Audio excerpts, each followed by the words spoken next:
कहानी शुरू होती है उत्तर प्रदेश के एक छोटे से गांव अकबरपुर से। वहाँ एक ब्राह्मण परिवार में एक बच्चे ने जन्म लिया जिसका नाम रखा गया लक्ष्मण नारायण शर्मा। लक्ष्मण बचपन से ही बाकी बच्चों से अलग थे। जब बाकी बच्चे खेलते तो वो चुपचाप बैठकर ध्यान लगाते। मात्र 11 साल की उम्र में उन्होंने घर छोड़ दिया। पर ऐसा क्यों? उन्हें लगता था कि ये दुनिया बहुत बड़ी है और उन्हें सच की खोज करनी है। उन्हें ढूंढकर वापस भी लाया गया और उनकी शादी भी करा दी गई, पर उनका मन हमेशा भगवान में लगा रहता।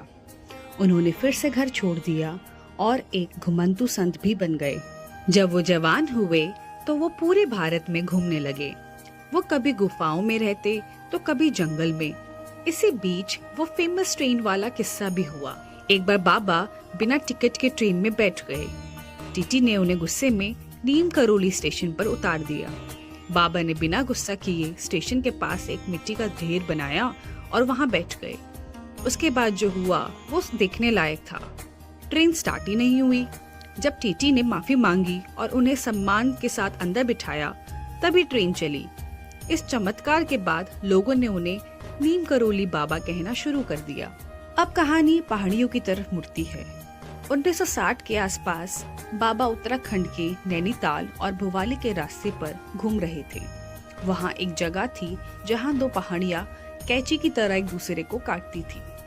वहाँ उन्हें एक पुराने संत भी मिले। उनका नाम था सिद्धि माँ।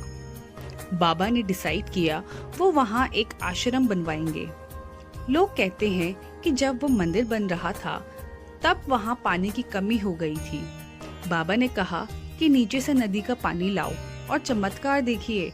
वो पानी पीकर लोगों को लगा कि वो जैसे कि शुद्ध देसी घी बन गया है। 15 जून 1964 को वहाँ कैची धाम की स्थापना हुई जो आज पूरी दुनिया भर में मशहूर है। बाबा के चमत्कार बहुत मशहूर थे। वो कभी किसी को दिखावा नहीं करते थे। वो लोगों के मन की बात जान लेते थे। कोई दुख में होता तो वो बिना बताए उसका दर्द समझ लेते। वो हमेशा एक चेकर्ड ब्लैंकेट ओढ़ते थे। कहते हैं कि उनका कंबल लोगों के दुख और बीमारियां सोख लेता था।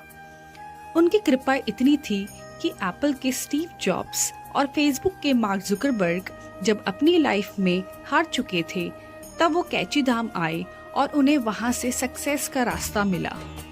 बाबा हमेशा कहते थे, मैं कोई भगवान नहीं हूँ, मैं तो बस एक साधारण इंसान हूँ। उन्होंने अपनी पूरी जिंदगी लोगों की सेवा में निकाल दी। वो हमेशा कहते, सबसे प्रेम करो, सबको खाना खिलाओ और सबकी मदद करो। It means love everyone, feed everyone and serve everyone. सितंबर 1973 में जब वो वृंदावन में थे उन्होंने शांति से अपनी आंखें बंद कर ली और अपनी बॉडी छोड़ दी। उन्होंने पहले ही कह दिया था कि वो जाने वाले हैं। नीम करौली बाबा हमें सिखाते हैं कि असली मैजिक किसी को नीचा दिखाने में नहीं बल्कि दूसरों की हेल्प करने और प्यार बांटने में है। आप चाहे कितना भी बड़े बन जाओ, हमेशा जमीन से जुड़े रहो।